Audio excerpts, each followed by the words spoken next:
Cette vidéo vous est présentée par la boutique l'îleaujeux.ca, un service personnalisé par une équipe de passionnés d'ici.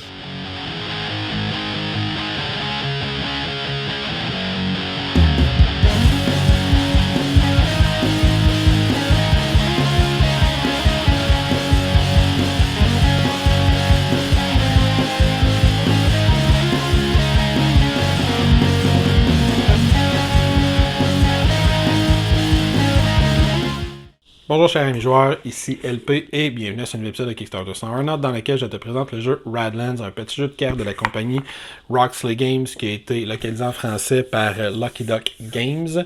C'est un jeu de cartes à 2 joueurs à thématique post-apocalyptique. C'est un jeu dans lequel les joueurs vont s'établir 3 campements qui sont représentés par des cartes. Ils vont jouer divers personnages, divers événements, tentant de détruire les campements de l'ennemi avant que l'ennemi détruise nos propres campements. C'est un jeu de cartes, somme toute, assez rapide. Donc, comme à l'habitude, je vais te montrer plutôt comment on installe le jeu, la mise en place. Je vais t'indiquer comment on y joue. Je reviens à la fin te dire ce que j'en pense. J'attendais ce jeu avec une certaine anticipation, étant un grand fan de Roxley Games. Donc, bien hâte de voir ça a l'air de quoi. Première chose qu'on va faire avec les mises en place, c'est qu'on va placer nos campements de ce deck de cartes-là. Chaque joueur va piger 6 cartes. Les cartes ont différentes caractéristiques sur lesquelles on va revenir. Et va en choisir 3 pour installer ces 3 campements. Devant chaque campement, ici c'est déjà fait. D'ailleurs, si c'est notre première partie, on va nous suggérer pour chaque joueur de prendre 3 cartes spécifiques pour commencer. Pour une première partie, c'est une option intéressante. Devant chaque campement, on va se garder de la place pour placer exactement 2 cartes parce qu'en cours de partie, on va avoir à placer des cartes de personnages devant chacun des campements, qu'on va s'assurer qu'on a l'espace pour le faire. À droite de sa zone de jeu, on va aller se placer vis-à-vis notre première et notre deuxième colonne rangée, dis-je, virtuelle. On va aller se placer une carte de Raid ou de Guerrillos en français et une carte de Château d'eau. Qu'on va se garder à la droite de notre zone de jeu. Je suggère, pour que ça soit plus simple à gérer aussi, de garder la petite tête de jeu juste ici pour avoir devant soi une espèce d'impression de quadrillage. Ça va être important plus tard dans la partie. Chaque joueur va commencer avec 3 jetons d'eau. Entre les joueurs, on va pouvoir placer des jetons d'eau qui sont neutres comme ça ici, qu'on va avoir besoin à certains moments. Et on va avoir évidemment un gros deck de cartes comme ça à brasser et à se garder pas loin de notre surface de jeu.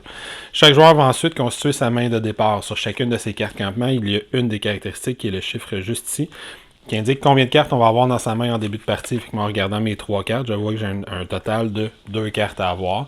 Donc je vais piger ces 2 cartes-là que je vais ajouter à ma main. Et quand tout le monde a fait ça, quand les 2 joueurs ont fait ça, on est prêt à commencer à jouer. Je précise finalement dans la mise en place pour commencer la partie, dis-je que le premier joueur, au lieu de commencer avec 3 jetons d'eau, va commencer avec 1 jeton d'eau, mais dès son deuxième tour de jeu, il va revenir à 3 jetons d'eau pour le début de chacun des tours. Quel est l'objectif dans Radlands? Dans Radlands, l'objectif c'est de détruire les campements adverses. Les campements sont représentés par ces cartes-là. Si on réussit à infliger un dégât à un campement, on va le tourner à 90 degrés. Si on réussit à le détruire, on va pouvoir tourner sa carte complètement pour indiquer que ce campement-là est détruit. Si on détruit les 3 campements de l'adversaire, on va gagner la partie. Inversement, si on perd nos 3 campements, c'est notre adversaire qui va gagner la partie. Donc, si on regarde la structure du tour de jeu, on va avoir 3 phases à gérer à tous les tours. La première phase, on va avoir une phase d'événement. La phase d'événement va être suivie par une phase de réapprovisionnement qui va elle-même être suivie par une phase d'action. Quand on a entrepris nos 3 phases, quand on a terminé nos 3 phases, dis-je, le joueur adverse commence son tour de jeu, utilise les 3 phases dans le même ordre, et ensuite on va comme ça en aller-retour jusqu'à temps qu'un joueur réussisse à détruire les 3 campements adverses. Commençons donc par la phase événement, la phase qui est juste ici. La phase événement va être en lien avec la colonne d'événements qu'on va toujours se garder à la gauche de sa zone de jeu. La colonne d'événements va avoir 3 rangées. Il va avoir la rangée numéro 3, la rangée numéro 2, la rangée numéro 1 qui est juste ici. Première chose qu'on va faire dans la phase d'événement, c'est qu'on va aller résoudre tous les événements qui sont présentement dans la rangée 1. Donc si j'avais commencé mon tour de jeu dans cette circonstance-là, je prends cette carte-là, j'applique l'événement qui est dans le bas, on va revenir sur les icônes dans la phase d'action, qu'est-ce qu'ils veulent dire. Et ensuite, je vais défausser cette carte-là dans une défausse commune à tous les joueurs. Quand c'est fait, on va avancer tous les événements qui sont restants. Ce qui veut dire que là, je vais prendre mon tour de jeu, l'adversaire va jouer. Quand ça va revenir à moi, je vais déclencher cet événement-là, je vais le défausser, on va avancer cet événement-là, puis on va rouler continuellement comme ça. Les événements vont se mettre en place pendant la phase d'action des joueurs, sont toujours positifs pour le joueur qui déclenche l'événement. Ils peuvent avoir un petit effet négatif pour le joueur, mais généralement, il va avoir un effet négatif encore plus grand pour le joueur adverse. Ça, c'est la phase d'événement. En deuxième lieu, on va avoir la phase de réapprovisionnement. On a donc déjà une main de carte. Dans la phase de réapprovisionnement, on va commencer par piger une carte qu'on ajoute à notre main. Et ensuite, on va récupérer nos 3 jetons d'eau. C'est important de comprendre qu'on ne fait pas 3 nouveaux de jetons d'eau. On revient à 3 jetons d'eau. Fait que s'il y en avait un que je n'avais pas dépensé au tour précédent, je fais juste en récupérer 2. Donc, on va toujours commencer notre tour de jeu avec 3 nouveaux jetons d'eau. Et j'arrive finalement à la phase 3, la phase d'action en tant que telle. On a un petit résumé ici de qu'est-ce qu'on peut faire dans la phase 3. Donc, on peut jouer une carte, piocher une carte pour 2 eaux, gaspiller une carte, prendre le château d'eau ou utiliser une capacité. Commençons par la première étape.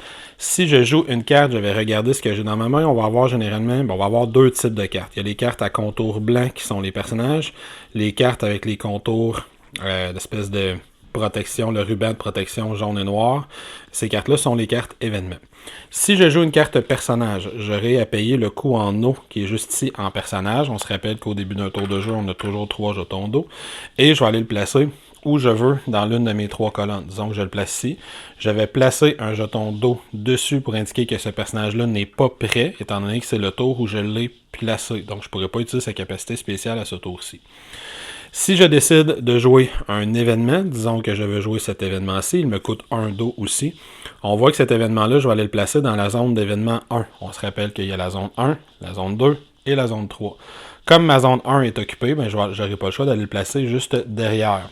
Fait qu'on se rappelle qu'au prochain tour, je vais donc déclencher cet événement-là. Cet événement-là va monter puis va se déclencher plus tard. Si je voulais placer un autre événement, lui aussi il me coûte 1 d'eau. Je dois le placer dans la zone 1, mais comme elle est occupée, je dois reculer, fait qu'il va aller dans la zone 3 comme ça ici. Et là, j'aurais terminé ma phase d'activation. Si j'avais plusieurs personnages à placer, disons qu'il me restait, disons que j'ai placé ça, il me reste cette carte-là en main et je désire la placer. Mais là, on voit que j'ai différentes options. Je pourrais aller la placer dans une autre colonne ou je pourrais la placer dans la même colonne. Si je la place dans la même colonne, c'est moi qui vais décider si je la place devant ou si je la place, je fais glisser celle-là puis je la place derrière. Dans tous les cas, je vais payer son coût en eau, je vais le placer dessus pour montrer que ce personnage-là ne peut plus être utilisé pour ce tour-ci. Fait que ça, c'est pour l'action de jouer une carte. Avec mes cartes, à la place de les jouer, je peux également les gaspiller. Si je gaspille une carte, les cartes ont toutes un icône en haut à gauche. Et si je gaspille une carte, je vais déclencher l'effet qui est en haut à gauche. Je vais revenir quand je vais expliquer utiliser une capacité.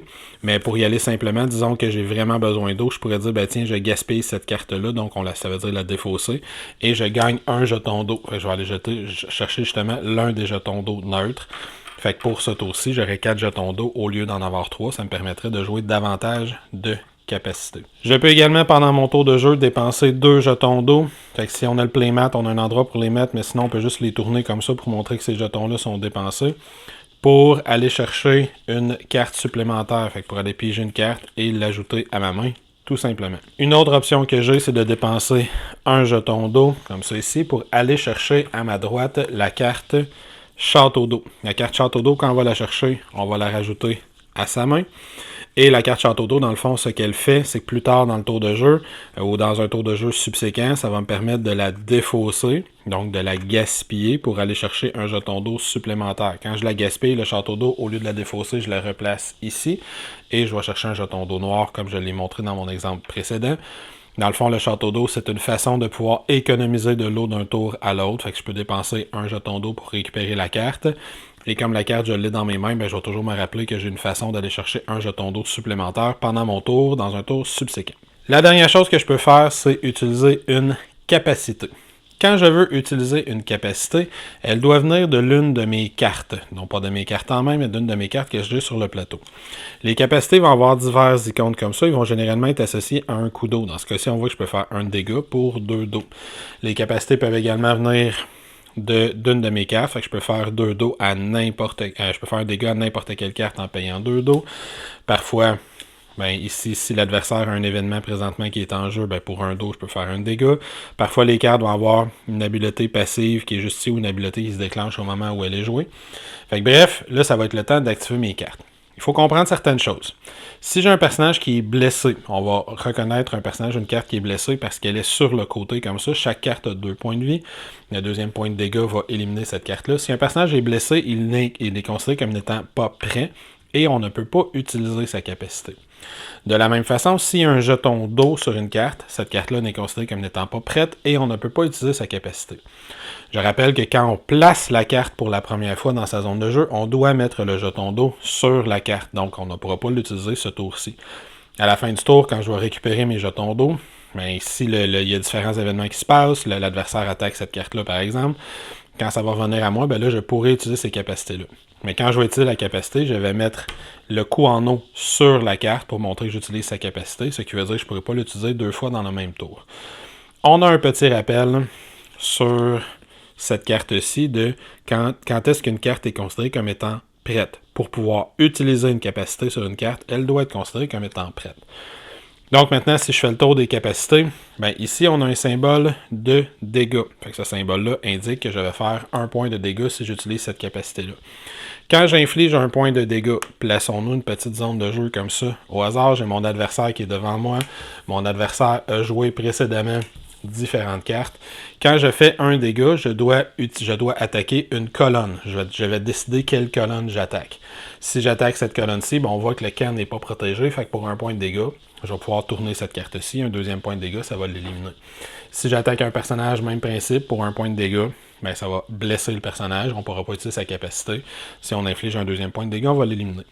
Parfois, il va y avoir en jeu des cartes punk. Des cartes punk, on va les placer face cachée dans le fond, dans sa zone de jeu quand on a l'habilité pour jouer une carte punk. Ça protège son lieu, mais les cartes punk n'ont qu'un seul point de vie, n'ont pas d'habileté. Fait que si j'attaque cette carte-là, elle est automatiquement éliminée et retourne sur le dessus de la pige. Fait que ça, c'est pour les dégâts. Le deuxième icône qu'on va vouloir utiliser souvent, c'est l'icône qu'on va retrouver, je l'avais dans les mains tantôt, l'icône qu'on va retrouver juste ici. Si je déclenche cette icône-là, ça me permet de mettre en jeu ma carte de Gyrios, la carte qui est juste ici. On voit que cette carte-là, c'est donc un événement. Cet événement-là va se placer en position 2. Comme ma position 2 est occupée, je vais aller le placer en position 3. Éventuellement, il va monter. Et quand il va se déclencher, ben, il va faire un dégât à un des camps de l'adversaire au choix de mon adversaire. Puis ensuite, je vais la récupérer. Puis en réutilisant le même icône, je vais pouvoir le remettre en jeu. Si j'utilise cette icône-là alors que cette carte-là est déjà en jeu, ben, à la place de la mettre en jeu, je vais la faire progresser. Par contre, elle ne peut pas pousser les autres cartes, contrairement à la phase d'événement normale. J'ai cette icône-là, justement, qui me permet de placer des punks en jeu. Fait que si j'active cette icône-là par inhabileté, ça me permet de piger une carte punk que je vais placer où je veux. J'ai une limite de 2 personnages que je peux mettre devant chaque campement. Je vais avoir cette icône-là qui est l'équivalent d'une icône de blessure, fait qu'une icône de dégâts. Par contre, mais lui, c'est l'icône de blessure, fait qu'il peut attaquer juste les personnages. Je ne peux pas faire de dégâts à un campement avec cette icône-là, mais je peux faire des dégâts à un personnage. J'ai l'icône ici pour piger des cartes, fait que ça va me permettre de piger des cartes. Des fois, on me dit d'en piger un certain nombre et d'en défausser. Est-ce que j'oublie quelque chose? J'ai l'icône pour détruire automatiquement une carte ou un élément. Et j'ai l'icône pour rafistoler. Si j'active l'icône de rafistolage, je l'avais justement dans ma main, je l'ai vu passer il n'y a pas longtemps. Si j'active l'icône de rafistolage, disons par exemple que j'ai cette carte-là en main, ce personnage-là il est blessé, ben, je pourrais décider de défausser cette carte-là, donc la gaspiller pour activer cette icône-là. Et ça me permet de ramener un personnage qui est en jeu. Quand on fait ça, on va aller mettre un petit jeton dessus. On ne peut pas utiliser une carte dans le même tour qu'elle a été rafistolée. Et ça fait pas mal le tour pour les actions qu'on peut faire. Donc, si je résume, en activant, je peux détruire, infliger des dégâts, blesser. Ces deux-là fonctionnent de la même façon, mais blesser, c'est uniquement sur les personnages. Je peux rafistoler une carte, donc la redresser. Piocher des cartes, faire de l'eau, comme je l'ai déjà montré. Si on fait des jetons d'eau, on va aller chercher des jetons comme ça. Je peux gagner un punk et je peux déclencher ma carte d'assaut, donc aller mettre en jeu ma carte d'événement.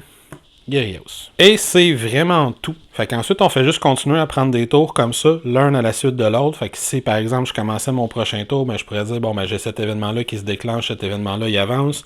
Cet événement-là me dit, ben, je fais un dégât dans tous les camps de mon adversaire, puis je pige une carte pour chacun des camps qui a été détruit. Fait que disons que je réussis à endommager les 3, puis ça en détruit un des 3. Ben, là, je vais piger une carte que j'ajoute à ma main. Ensuite, cet événement-là est en position. Là, je commence mon tour de jeu. Fait que tiens, je pourrais dire, Grâce à cette carte-là, je fais un dégât sur n'importe quelle carte. Fait que je vise un campement pour y en détruire un deuxième. Puis avec mon autre jeton d'eau, mon adversaire n'a pas d'événement en jeu, fait que je peux pas faire grand-chose avec ce jeton-là. Fait qu'à la place, je vais aller prendre cette carte château-là, château d'eau en main. Je la rajoute dans ma main de carte. Et mon tour se termine, mais là j'ai une grosse main de carte. Fait que peut-être que je vais vouloir, je vais défausser ces deux cartes-là pour utiliser l'effet de gaspillage. Ça me permet d'éliminer un personnage parce que je lui fais 2 dégâts, j'élimine tel personnage, puis on continue comme ça. Quand mon tour se termine, je récupère tous mes jetons. Si j'avais joué des jetons d'eau noire, je les défausse. Mon adversaire fait des choses, il peut me blesser quelque chose, peut-être qu'il va m'attaquer l'un de mes campements. Ça revient à moi, là je déclenche cet événement-là, je le défausse. Je peux pas utiliser ce personnage-là, mais j'ai une carte de rafistolage. Non, mais on n'oublie pas que je pige une carte à tous les tours. Parfait, je vais jouer cette carte-là pour son effet de gaspillage. Ça va mettre cette carte-là en jeu juste ici. Dans 2 tours de jeu, on va infliger un dégât à mon adversaire, etc. Fait qu'on roule comme ça. Fait que c'est un jeu où il y a un grand roulement. C'est un jeu qui va quand même assez rapidement. Puis on continue comme ça jusqu'à temps qu'on réussisse à infliger des dégâts aux 3 campements. Je termine en précisant que chaque campement a aussi des habiletés qui sont imprimées dessus. Et il y a beaucoup de campements dans le jeu. Fait que quand, en début de partie, on va piger nos 6 cartes, puis on va choisir les 3 campements qu'on va avoir. Les 2 informations importantes, c'est avec combien de cartes on commence dans notre main, puis qu'est-ce qu'on peut faire avec cette capacité de campement-là. Puis ça va donner une orientation à notre partie. Comme on le voit, chacune des cartes campement a un effet différent et il y a beaucoup d'effets possibles. Voilà, c'était donc les règles de Radlands. Comme tu as pu le constater, c'est pas un jeu extrêmement complexe qui a énormément de composantes. Tu as, somme toute, 2 decks de cartes. Ton deck de cartes de campement de départ et ton deck de cartes de personnage et d'aventurier. Ce deck de cartes-là, qui est très rose, duquel on va piger toutes nos cartes. Cartes qui s'utilisent de 2 façons. Je trouve ça intéressant. On peut l'utiliser comme punk d'un côté ou comme personnage ou événement de l'autre côté. Je trouve ça brillant. Et on a quelques jetons d'eau. Il y a 3 jetons d'eau blancs par joueur et il y a 6 ou 7 jetons d'eau noirs au total dans la boîte parce qu'on peut parfois aller grappiller quelques jetons d'eau supplémentaires. D'abord, au niveau des composantes, on a des cartes de bonne qualité. Je pense pas que c'est un jeu que je vais sleever, quoique peut-être, je suis pas encore décidé. On brasse pas les cartes tant que ça dans une partie. Puis j'ai tendance à sleever les jeux juste qu'on brasse beaucoup le deck de cartes. Là, on le brasse une fois, puis je passe pas au travers du paquet de cartes dans une partie de façon générale. Donc, je suis pas certain que je vais sleever, mais on a des cartes de belle qualité. Et on a des cartes avec un visuel que j'aime quand même beaucoup. J'aime les visuels éclatés. C'est vraiment comme si Pandasaurus avait décidé de faire un jeu de cartes. Fait qu'on a beaucoup de rose, de mauve, de jaune, de vert. On a des cartes très éclatées au niveau des couleurs. J'aime beaucoup le style visuel qu'ils ont décidé d'aller chercher. Fait que j'aime l'aspect graphique à l'intérieur de jeu. C'est un jeu qui n'a pas énormément de règles ou de composantes, mais on a une aide de jeu qui est hyper pratique, qui résume l'entièreté. On peut pratiquement lire juste l'aide de jeu et comprendre sensiblement comment le jeu va se jouer. Fait que ça, j'ai trouvé ça intéressant. Les icônes, c'est tout très clair. Chaque icône, qu'est-ce qu'il fait. Donc, une belle iconographie, des bonnes composantes. Rien à dire. Je sais qu'il existe une version de luxe. Là, je te montre vraiment la version magasin. La version de luxe vient avec des jetons en acrylique, des grands playmats qui aident à organiser le jeu. On lui reproche parfois de ne pas être clair dans la façon dont les cartes vont se placer, les colonnes et les rangées.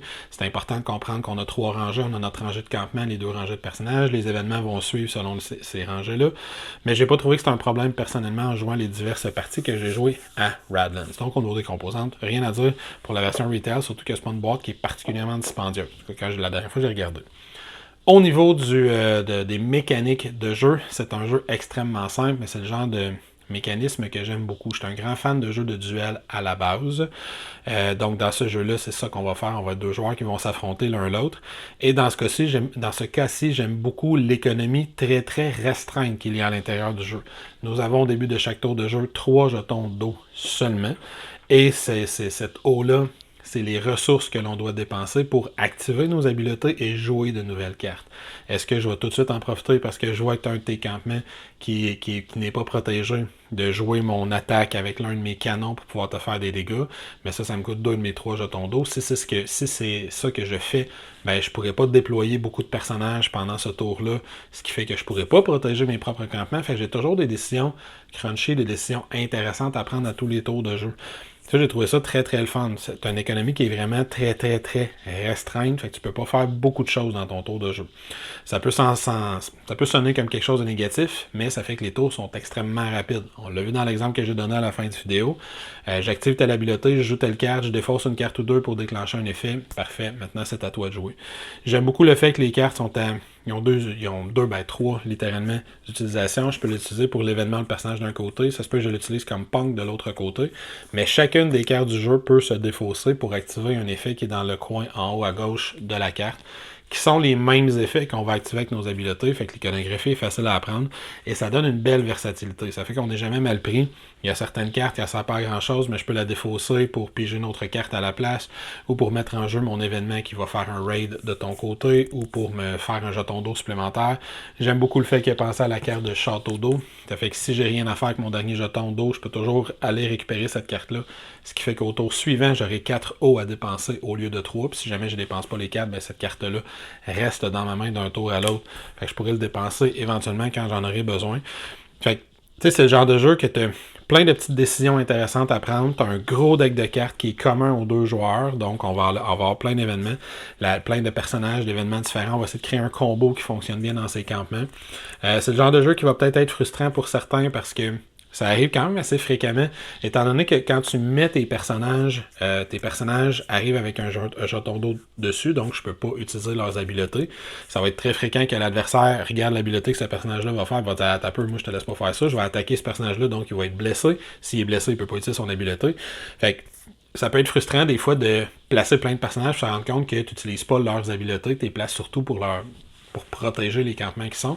Mais là, c'est là que tu deviens avec des décisions intéressantes à prendre. Est-ce que j'ai un personnage puissant? Est-ce que je le place tout de suite avec un deuxième personnage devant lui pour le protéger? Certains, je vais utiliser son habileté. Ou je vais placer mes deux personnages sur deux colonnes différentes pour protéger deux campements différents. Fait que j'ai trouvé que c'est un jeu que tu avais plein de décisions intéressantes à prendre.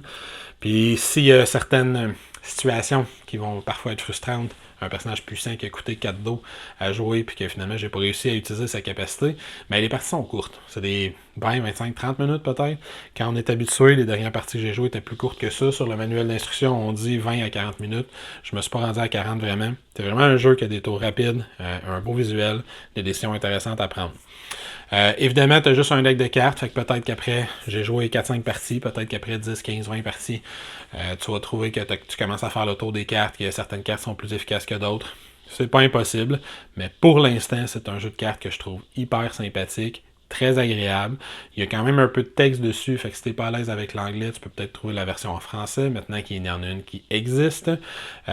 Donc voilà, fait que j'espère que c'est une présentation qui t'aura permis de connaître un petit peu mieux le jeu Radlands, voir si c'est quelque chose qui est fait pour toi. Si t'aimes les petits jeux de cartes de duel, qui ont un feeling, une sensation des espèces de jeux de cartes à collectionner parce que t'as plein de personnages qui font des effets différents, ben, c'est peut-être quelque chose que tu vas aimer.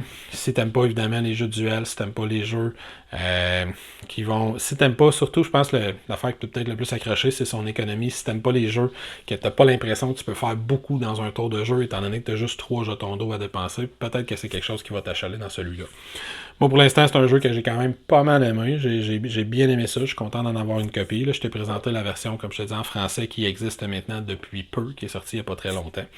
Donc voilà, c'était Radlands. Si ce n'est pas encore fait, je t'invite à venir t'abonner à notre chaîne YouTube, à venir nous visiter sur Twitter, Facebook, Instagram et à venir nous supporter sur notre campagne Patreon pour que l'on puisse tenter de continuer à te fournir du matériel que l'on espère être d'excellente qualité sur ce char la prochaine. Fais attention à toi. Vroom vroom.